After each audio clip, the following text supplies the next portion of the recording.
The karambit is native to Indonesia in the 14th century, where it was first used as a simple farming tool. Later, other Southeast Asian countries adopted the karambit, and also made use of it in farming and the martial arts.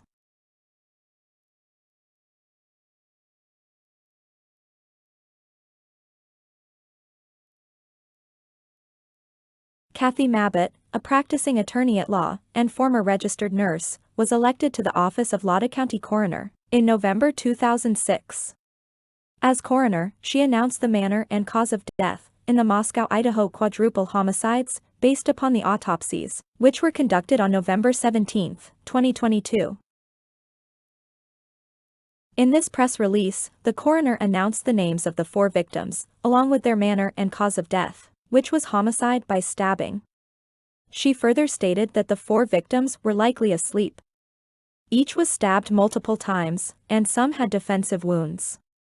Obviously, the autopsy report has not yet been made public. All autopsy reports include very detailed descriptions of stabbing wounds suffered by victims. As in the following example. The following is an example of an autopsy stab wound description. The victim weighed 55.7 kilograms and was 162 centimeters tall. Lividity was very slight.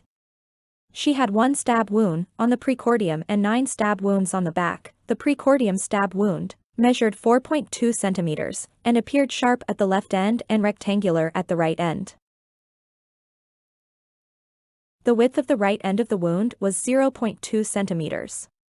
The wound penetrated the 5th intercostal space, left diaphragm, liver, and the right side of the thoracic aorta through the right thoracic cavity. A 250 milliliter blood clot was present in the right thoracic cavity. The maximum depth of the wound was 12 centimeters from the skin to the aorta. Obviously, we cannot use the manner and cause of death to back our theory that a second weapon, specifically a karambit, was also used at the crime scene. Nor can we refer to the autopsy report, which has not yet been made public.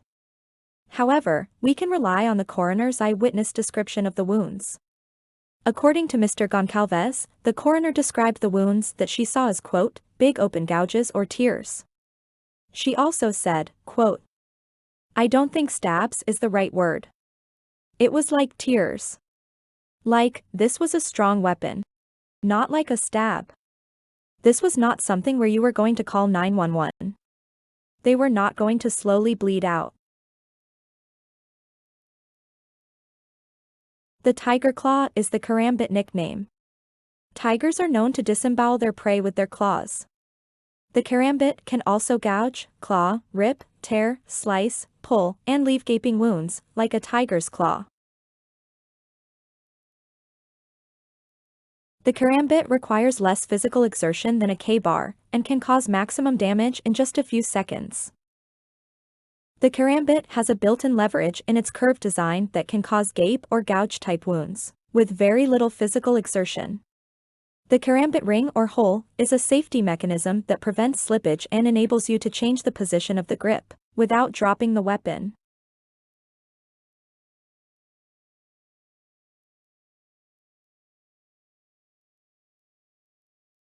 Gouge or gape wounds caused by a karambit result in maximum loss of vital fluids. And the clawing effect can displace tendons, ligaments, and muscle tissue, as well as damage organs.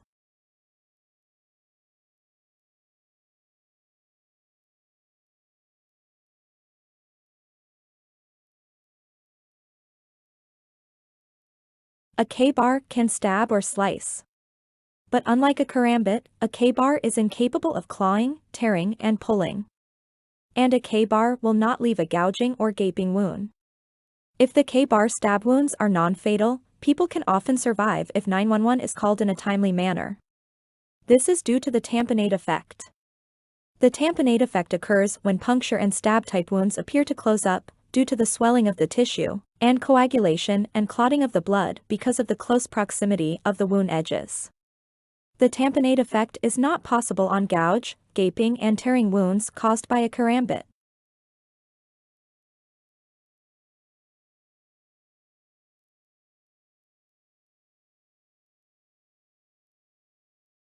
The tip of the K-bar blade is known to break off during its use on just one single victim. This means that the probability of a K-bar blade tip breaking off during its use on 4 different victims is about 99.9%. So, it's just about guaranteed that the K-bar blade tip would have broken off under those circumstances. Yet, no broken blade tip was recovered at the crime scene, as far as we know.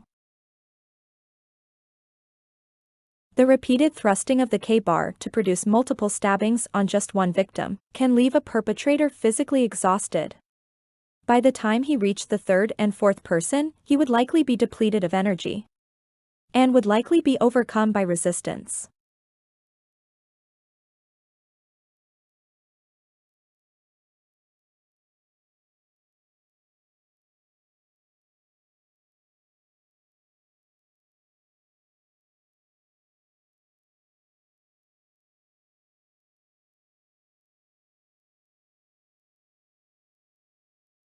In conclusion, a K-bar is incapable of causing ripping or tearing wounds with big open gouges, as described by the coroner.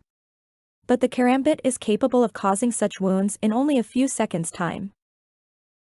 Also, people often survive non-lethal K-bar stab wounds if 911 responds in a timely manner, due to the coagulating tamponade of the stab wound itself, stopping or slowing the loss of vital fluids. The open gouge and tear wounds described by the coroner will result in more blood loss, because in such wounds, a coagulating tamponade is not possible. In addition, K-bar blade tips have a tendency to break off after use on just one single victim. With multiple stab wounds on 4 different victims, the chances of a broken K-bar tip is nearly 100%. Yet, no broken blade tip was found as far as we know.